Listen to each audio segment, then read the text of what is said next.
want to dive into Peter Marks. Last week, Peter Marks, director of the FDA Center for Biologics Evaluation and Research, he resigned after being given the option he could either leave voluntarily or he could be fired. His resignation letter revealed a deep-rooted anger against the new administration for wanting to conduct proper safety testing on injectable products. That's crazy. Why would anybody be upset about wanting to do testing on something that we're injecting into our body? Hello? Well, yesterday, Peter Marks went on CNN and appeared to make a veiled threat to America regarding man-made biological threats. And I think we're going to go ahead and have my producer roll that clip for you right now before we bring in Nick. I know one of your biggest concerns as you leave the FDA, and I know you're resigning, but obviously not by choice, you wanted to continue doing your work, is biowarfare.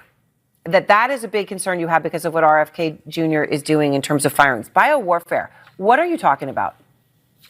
So let me just back it up, if you don't mind, for one quick sec. I just didn't regulate vaccines. I also regulated innovative biologic products. By leaving, I leave behind what we did with cell gene therapies that could have helped people, for instance, kids with cancer who had no other treatments. Adults with sickle cell disease. I leave behind people who were doing their best to try to speed up treatments for rare diseases. And I also leave behind a group now gutted that was ready to respond to natural and man-made threats. Yep. At any given time, there are many, many viruses that could come, things like Ebola and others that could be very dangerous to our country. We had a group that was prepared to deal with those. Additionally, I can't go into all the details, but there are man-made threats that we were prepared to deal with. Having that capacity means that today I believe we are weaker as a nation, and I believe our adversaries know that we are weaker as a nation because we don't have that capacity. All right, we got to bring Nick in. Nick, what's your thoughts on that? Welcome to MAHA with Mike. Welcome to the show. First of all, thanks for having me, Mike. And I just want to say, Peter Marks has been at the FDA for about a decade, and the health of America has deteriorated. The COVID-19 mRNA injection debacle is on his hands. He was instrumental in Operation Warp Speed. And we know now just from VAERS, approximately 500,000 Americans may have died from the injections. And so when he claims that all of a sudden there's going to be this void in making sure things are safe, nothing could be further from the truth. And so now he goes on CNN, and he's so angry that he was basically fired from his role there at the FDA. And now that he's so angry, he's literally threatening America with man-made biological threats. And he says he can't get into all the details. So I don't know. He's trying to keep it a secret, or I guess he's trying to invoke fear and try and make, I guess, the new HHS administration look bad for firing him and saying now all of a sudden these adversaries are going to release these man-made bioweapons on us. And so very concerning. It's a great thing he's out of there. Our public health servants should not be making such statements on TV. So it's a great thing he's out of there. Well, and it's because we're entering a new age for pandemics, and when he says that they were preparing for potential man-made biologics, man-made threats, he's directly linking to the same thing that happened with Wuhan, right? And that's what they're referencing. Right. And yeah, we now know SARS-CoV-2 was engineered in Wuhan in collaboration with America. And so basically, yeah, that got out, killed millions of people, that bioweapon, and then the countermeasures, which they produce to combat against the bioweapons that they create. It's basically this cycle of basically massive profits of what they can do with that. And so, yeah, they make these viruses in biolabs. There's approximately 1,300 BSL-3 biolabs and 15 BSL-4 biolabs in the United States. That was as of 2007. We don't know the current numbers now. Nobody's released them. And so there's so many of these labs, and so many of them will contain viruses, bacteria, and fungi that have been modified to have pandemic potential. And so these are probably sitting in freezers in many of these labs. Any of them can get out. They could be intentionally released. And so, due to this threat that Peter Marks has made, as well as threats by Bill Gates a year ago on BBC, he said there's going to be bioterror attacks while he laughed uncontrollably. And then we have people like Ashish Jha, former COVID czar, who also warned last year that we're entering an age of bioweapons. And whatever that means, he says lots of people are making bioweapons. Well, first, who are these lots of people? Why are they always so secretive and they don't expand when they say this stuff? So we have to act preemptively. We can't let any more people release man-made bioweapons, cause a pandemic. It's got to stop. We got to shut down this gain-of-function research and investigate these laboratories that have these pathogens. I know you're familiar with the clip, and I want to ask you just to go a little bit off topic. And it's always good in a podcast when you can pivot but bring in relevant things. And I know exactly what you were talking about, like, because that's the United States government, that's the Bill Gates Foundation. They all need to be audited. They all need to be investigated. Like when you said who's behind these new bioweapons, yes, we need to get to the bottom of it. But let me ask you this: as a United States citizen and as a patriot, how concerning was it for you when Elon Musk said, "If I expose the true depth of the corruption, they will have me killed"? And he says it's much worse than we know, or it's much worse than you know. Did you see that clip where he said that? I didn't see the clip specifically, but since you told me about that, and he says basically he'll be killed if he reveals basically what's actually going on, that's very concerning, and that just shows how much is going on behind the scenes and by people who probably everybody knows that are behind such things. Will definitely shock people, and I guess they think people won't be able to cope with this information. But I just want to say, if our federal government is holding anything back, I think the population is prepared to take in basically any information at this point. We've been lied to for so long. Nobody trusts any of the lies propagated anymore, and so I think it's worth it to get the truth out, no matter the consequence. But hopefully, obviously, they don't get assassinated while doing it. But I guess if that's the case, they should deal with the people that are going to assassinate them.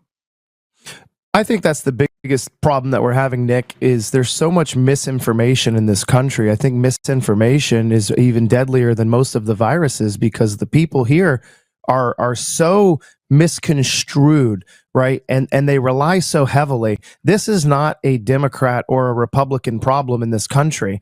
This is people relying on big pharma and organizations. You look at Pfizer, a company that's been around for over a century, and their goal is not to go and fix and break through and have new technologies that are coming out to prevent diseases. All they want to do is to continue to treat it, right? I saw at a longevity, and I will give a great shout out to Dr. Josh Hellman, an incredible physician. He's the acting director at the Hippocrates Health Institute, and he had shared a clip. And if I shared it with you, I'm sure you wouldn't be surprised. But it was from the Medicaid code book that basically said that anything that is being used on patients to prevent any illness or to do anything other than treating the specific disease will not be funded. And it's like, that's something that I think that code needs to be brought to RFK and be like, here we are with the biggest financial healthcare system in the United States. There's over 100 million people that are enrolled in Medicaid. And when you go in there, they're literally saying, we are not going to fund or give you reimbursements for preventing any illnesses. just ridiculous, absolutely ridiculous. And that's this basically, in a nutshell, why America is so unhealthy. I mean, to not fund preventative measures and preventative medicines and things you can take, things you can do, it's absolutely absurd. I mean, why wouldn't they want us to not get sick? And obviously, it's clear why they don't is because then they can sell us the cures, they can sell us the pharmaceuticals that don't fix the root cause, don't fix the root problem, and we're left in a perpetual state of sickness. And we have to subscribe to pharmaceutical interventions that unfortunately most of the time don't work. They just mask the symptoms. Yeah. Before we roll this next clip, I want to correct myself. It was Medicare, not Medicaid. Medicare Guidelines, Section 2251.3, a treatment plan that seeks to prevent disease, promote health, and prolong or enhance the quality of life, or therapy that is performed to maintain or prevent deterioration of a chronic condition is deemed not medically necessary. That's got to be changed. I want to see if we can roll this next clip here. I think it was from the COVID czar. Drake, if we could roll that for Nick, let's bring that up. But it's going to take all of us to make that happen. So please, don't wait. Get your COVID shot. Get your flu shot. That's why God gave you 2 arms. You can one in each arm if you want. Go to vaccines.gov, and let's do everything we all can to protect the American people. Thank you. They're so quick to inject. They're so quick to put in. The American public now knows that 25% of all pediatric profits comes from well care visits. It comes from well visits, right? They're getting big kickbacks and commissions for making sure that a certain percentage of them all get that little injection inside of their arm. What do you think that we're going to have to do? And I know it's going to be stopping misinformation, but Nick, what do we have to do to get people to start thinking outside of the box? Well, first of all, we have to actually investigate the true safety of vaccines. And going back to what Ashish just said, that we have 2 arms, 1 for each vaccine. I mean, that goes to show what's happened to our public health officials that used to be in the government, now getting fired. What's happened to them is they've been indoctrinated into what's called vaccine ideology.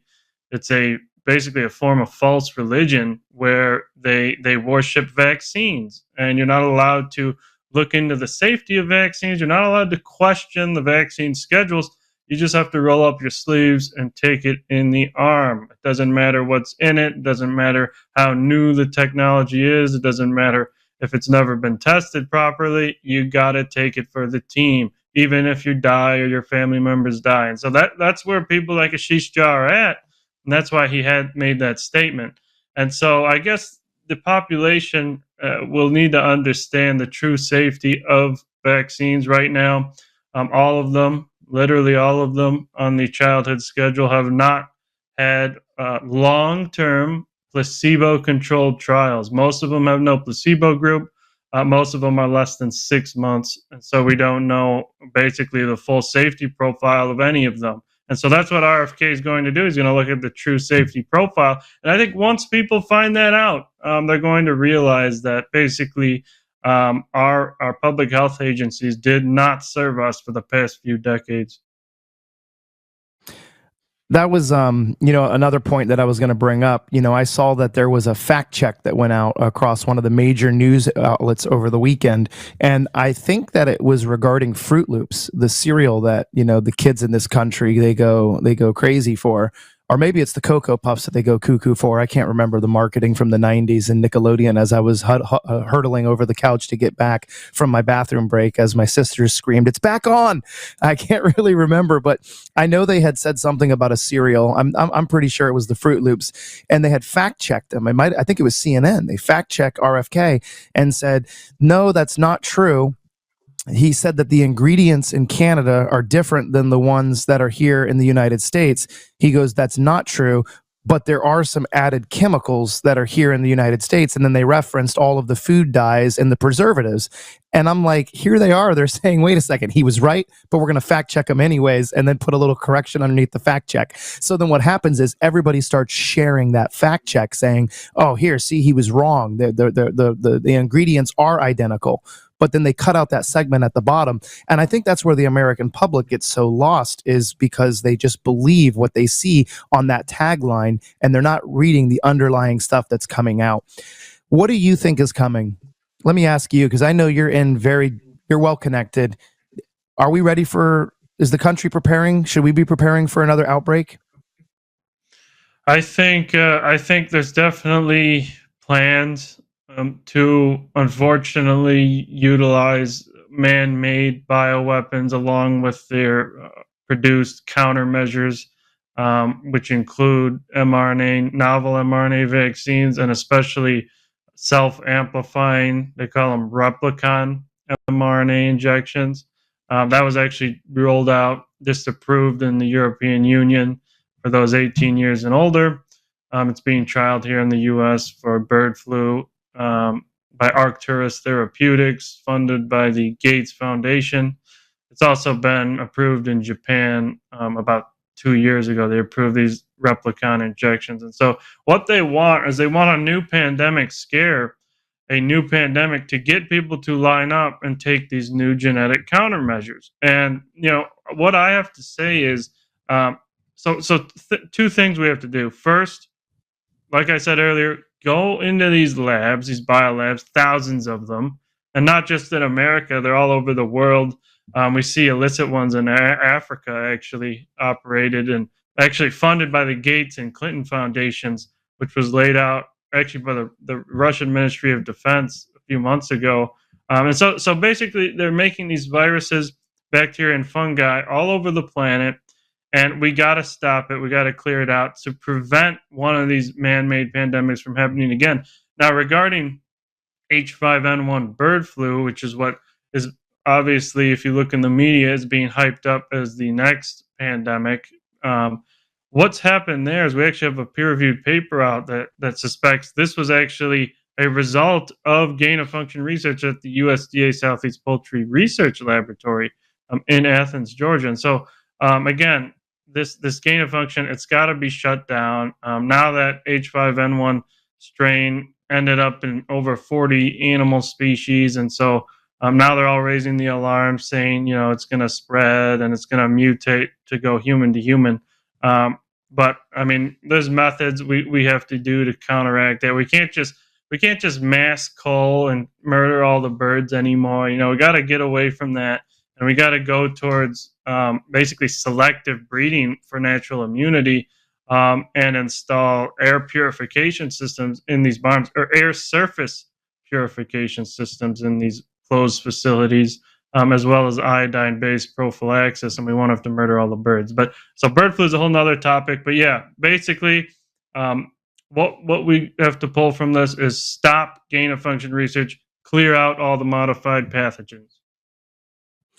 And again, that's why here at Air Water Healing, we're always working on cutting edge technology. Our air purifiers are air surface machines. We're using photocatalytic oxidation, which creates an ionic plasma. And the research has come out from Kansas State University saying that these plasmas will go out. They will deactivate viruses, breaking down through the disintegration of the cell wall, which is a process known as lysis. And most of these purifier companies that are out there, they're just using filters. To learn more about that, guys, you got to go to airwaterhealing.com. But before Nick leaves, I want to talk to you, Nick. Have you seen the call for the massive investment in this so-called cutting-edge vaccine platforms to defend against viruses that don't even exist yet, right? They're framing it as a critical race against time. So they want all of this massive funding. And I'm sure this was all put in by Marks before he left the office, but they want to get paid hundreds of millions, if not billions of dollars to start playing around in their laboratories to make vaccines for diseases that don't even exist yet. Yeah, this is what they've been doing for so long that they think, it's commonplace. It's common. We can just get billions and billions of dollars, make these genetic countermeasures against viruses that don't even exist, or do they, in their laboratories? Probably a lot of them actually do exist. They just created them, which is pretty disturbing, and constitutes very serious crimes if that's the case. And so I would call for an investigation, a deep investigation into that. But we can't. we can't be spending taxpayer money playing, make believe with genetic injections that have killed, harmed, and injured millions of people in the past. These past 5 years have been a disaster. I mean, I don't even want to, count the number of emails and people that reach out to say that their daughters or 12-year-old daughters are just, they died of a cardiac arrest just playing sports. And it's just each day we hear more and more injuries. There's studies coming out now every single day that are just shocking. And one of the most recent ones regarding these genetic technologies that they're trying to, develop against viruses that don't exist. So what's happened is actually these mRNA injections go into the brain. This was shown in a recent Japanese study a few days ago. They go into the brain, and your brain's vessels produce spike protein, express spike protein for 17 months. And this was in stroke patients, so it probably caused their stroke. And this was accompanied by CD4, CD8 immune system cells. So it means there's an autoimmune reaction. So this is disturbing. They have to stop with these genetic countermeasures. They've been dangerous. They've been repeatedly shown to be very harmful. And our funding's got to be averted elsewhere, like averting the chronic disease epidemic that is affecting over 60% of Americans. And I think that's something that we're going to have to dive deeper into. But before you head out, I do want to ask you, where can we start to draw and how can we start to get this message out there to where people aren't looking at idiots that are being broadcasted on TV? I think that, we've done a really good job of cutting out the main cable sources. I mean, I had a little bit of hope when Mark Zuckerberg was going on his apology tour saying, hey, the Biden administration was forcing us to do these fact checks. They weren't letting us come through. But I mean, we are seeing progress, right? Did you see Arkansas became the first state? They overruled the FDA, and now they're allowing ivermectin to be an over-the-counter drug. So now people can go out and take care of parasites in the body. I'm going to be bringing on Dr. Judy Mikovits, and I'm sure she's going to be able to dive in even deeper about the parasitic infection because she's been speaking about it for eons, and now people are finally starting to wake up. But when you start talking about people who do not have common sense and they're getting airtime, I saw a guy yesterday. He was being interviewed, and he was at a Elon Musk protest, and he was just talking about he can't be doing what he's doing. And the guy directly asks him, he goes, what did Elon do that affected your life? Well, he's arrogant. It's just like that. So where's your what do you say? You don't want them stopping billions of dollars going to taxpayers that are dead. You don't want $20,000 a month going into the lawn garden that Michelle Obama had. That's been done since 2017 or whatever that year was. How can we draw more and more people to realize that what they need to do is just rip the television off the wall and become Amish as far as getting your news source? Yeah, mainstream media, legacy media has become a toxic cesspool of propaganda. And basically, you could call it mind control. I mean, at this point, they are literally propagating. Not only is it the same stories from especially the left-leaning mainstream media, you'll see it's the same stories, the same type of angle that they take, which is always absolutely nonsensical, absolutely fear-driven. It's basically fully fear-driven. They want you to be scared, and a lot of it's pharmaceutical advertisements, and it's just sad at this point. Now we have seen a recent poll was conducted. It's about 20% of Americans still kind of fully trust the mainstream media. So basically, I would say at this point, a lot of people have already lost trust in them from the COVID-19 pandemic, and so but there is that remaining 20% that we are concerned about that are taking in these just complete lies and absolute nonsense. And so I think what needs to happen is, people just need to go to other sources. It's time to move away from mainstream media. I get it was big back in the 60s and 70s, and that's all there was. But that's not all there is anymore. We have all these other sources, much more reputable, not funded by Pfizer and co. And so, I urge everybody, please go listen to stations like Lindell TV, like Mike Dillon. They're telling you the truth, and I think the more that mainstream media lies, the more people are going to leave them, and they're going to collapse because their viewership has tanked. And that's kind of where I'm at right now, is just understanding, like when you see people like Joe Rogan who are outranking every single show that CNN has combined, the podcasts are starting to gain popularity. They can continue to censor us, which is why we're so happy to be on Lindell TV. We're happy to know that we serve an almighty God. Everything that we do, we wear it on our sleeves, and we know that Jesus has already gone before us and paved the way. I'm not afraid to share my faith. He is my Lord. He is my Savior, and a carpenter changed my life over 2,000 years ago. Nick, thank you so much. Do you have any closing thoughts? I would love to help you get your following out there. Can you give us your Instagram handle or a website, or if anybody wants to reach out and learn more, watch you, where can my viewers find you? Yeah, you can follow my personal X account. It's just at NIC Hulscher. And you can also follow the McCullough Foundation X account. I am the administrator there. That's just at McCullough Fund. Okay, awesome. We'll reach out to you after the show. We got to get you guys set up as an affiliate. You're talking about air purifiers. We got the best one on the market. So let's see if we can get people out there breathing clean air with you guys and get you guys set up. And we're going to go to a quick commercial break, and then we're going to be bringing in one of my favorite people who just celebrated her 35th birthday. Dr. Judy Mikovits will be on next. We're going to roll to commercial. Thank you, Nick, and God bless. Thank you.